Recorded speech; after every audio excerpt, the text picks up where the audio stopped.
Right. Sai Krishna మృతి కేసులో CI నాగరాజుకు పోలీసులు కస్టడీకి తీసుకున్నారు. నాగరాజును 8 రోజుల పాటు పోలీస్ కస్టడీకి అప్పగిస్తూ కోర్టు ఉత్తర్వులు జారీ చేసింది. నాగరాజును ఈ నెల 10 వరకు రాజమహేంద్రవరం జైల్లో విచారించాలని కోర్టు ఆదేశించింది. ఉదయం 10 గంటల నుంచి సాయంత్రం 5 గంటల వరకు విచారణ కొనసాగించాలని కోర్టు సూచించింది. న్యాయవాది సమక్షంలో ఆడియో వీడియో రికార్డుతో విచారణ జరపాలని ఆదేశించింది. ఇక విచారణ అనంతరం రికార్డులను కోర్టుకు సమర్పించాలని స్పష్టం చేసింది. సాయి కృష్ణ మృతి కేసులో సీఐ నాగరాజు జ్యుడిషియల్ రిమాండ్లో ఉన్నారు.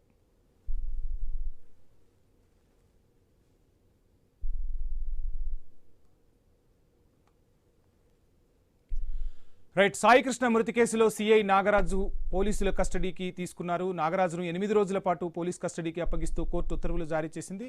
ఇక కోర్టు తాజా ఉత్తర్వులకు సంబంధించి ఫుల్ డీటెయిల్స్ మా ప్రతినిధి భార్గవ్ అందిస్తారు. భార్గవ్,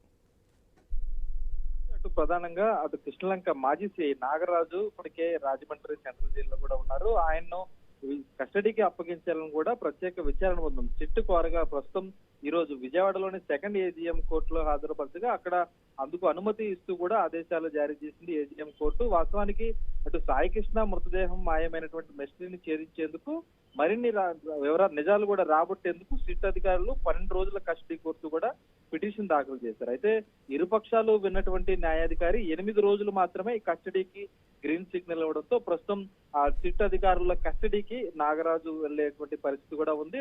దీంతో కీలక అంశాలకు సంబంధించినటువంటి కీలక నిజాలన్నీ కూడా బయటకు రాబట్టేందుకు సిట్ మరింత వేగంగా కూడా దూసుకు వెళ్లేటువంటి పరిస్థితి కనిపిస్తుంది. ప్రభుత్వ న్యాయవాది కూడా కోర్టు ముందు వచ్చినటువంటి బలమైన వాదనల ప్రకారం కూడా ఈ కేసులో వెలుగు రావాల్సినటువంటి అంశాలు ఇంకా అనేక ఉన్నాయనేది కూడా న్యాయస్థానం భావించి 8 రోజుల కస్టడీకి కూడా ఇవ్వడం అయితే జరిగింది. ప్రధానంగా సాయికృష్ణ మృతి చెందిన తర్వాత అతని మృతదేహాన్ని ఎక్కడ దాచిపెట్టారు, ఎక్కడ మాయం చేశారు, దీనికి సంబంధించి ఆచూకీ ఇంతవరకు లేకపోవడం అనేటువంటి అంశంపై కూడా ఇప్పటి వరకు క్లారిటీ రాకపోవడం, అటు ఏదైతే సిఐ నాగరాజు గాని కానిస్టేబుల్ గాని ఇచ్చినటువంటి వాంగ్మూలాల్లో ఎక్కడా కూడా దీనికి సంబంధించి బలమైన ఆధారాలు ఎక్కడ కూడా లభించకపోవడంతో కూడా ఆ అంశం మీద కూడా అటు ప్రభుత్వ న్యాయవాది కోర్టు ముందు తన వాదనలు వినిపించారు.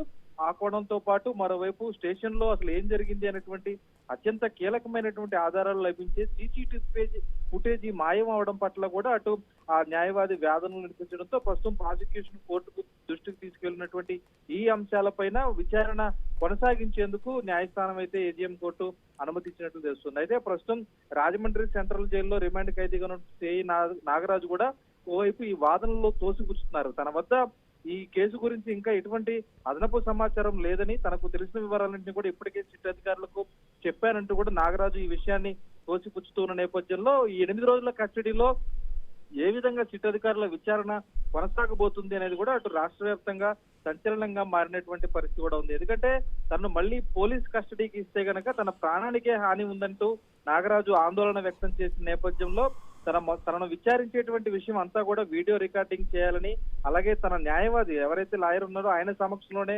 విచారించేలా ఆదేశాలు ఇవ్వాలని కూడా నాగరాజు తరపు న్యాయవాది కూడా కోర్టును అభ్యర్థించినటువంటి నేపథ్యంలో కూడా అంటే ఇందులో ఏం జరుగుతుంది, ఒక హైడ్రామా జరుగుతుందా, అటు ఇప్పటికే పొలిటికల్ వర్గాలన్నీ కూడా ఇందులో ఇన్వాల్వ్ అయ్యాయి.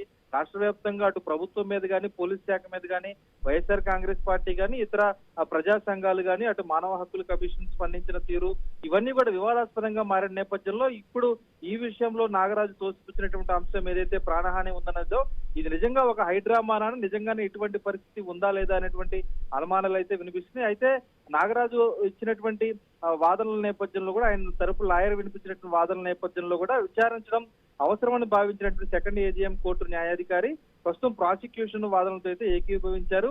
నాగరాజు అభ్యంతరాలను పరిగణలోకి తీసుకుంటూనే కేసు దర్యాప్తు కోసం 8 రోజుల పాటు సిట్ కస్టడీకి అప్పగిస్తూ కీలక ఆదేశాలు జారీ చేశారు. అందుకు విధించినటువంటి సమయంలోనే ఈ దర్యాప్తు అనేది కూడా చేయాలి. అలాగే ఏదైతే సీసీ ఫుటేజ్ మాయమైపోయింది ఆ విషయాన్ని నిగ్గు తేల్చాలి. మరోవైపు సాయి కృష్ణ మృతదేహం ఎక్కడుందో కనుగొనేటువంటి ప్రయత్నాలు చేయాలంటూ కూడా సిట్ అధికారులకు కూడా అటు ఆదేశాలు ఇవ్వడం జరిగింది. మరి ఏం జరగబోతుంది 8 రోజుల్లో, ఈ సాయి కృష్ణ నిజంగా మిస్టరీ డెత్ అనేది ఎప్పుడు వీడుతుంది అనేది కూడా ఈ రోజు చర్చనీయాంశంగా మారిన పరిస్థితి. మరోవైపు మనం చూసాం ఉదయం అటు విజయవాడ వచ్చినటువంటి మాజీ సీఎం జగన్మోహన్ రెడ్డి కూడా ఈ విషయాన్ని కానీ, అలాగే క్రాంతి కుమార్ విషయానికి సంబంధించి కూడా ఆయన కూడా అనుమానాలు వ్యక్తం చేసిన నేపథ్యంలో ఇది ప్రస్తుతం ఇది చర్చనీయాంశంగా మారిన పరిస్థితి ఉంది. Vamshi. Right. Thank you Bhargav.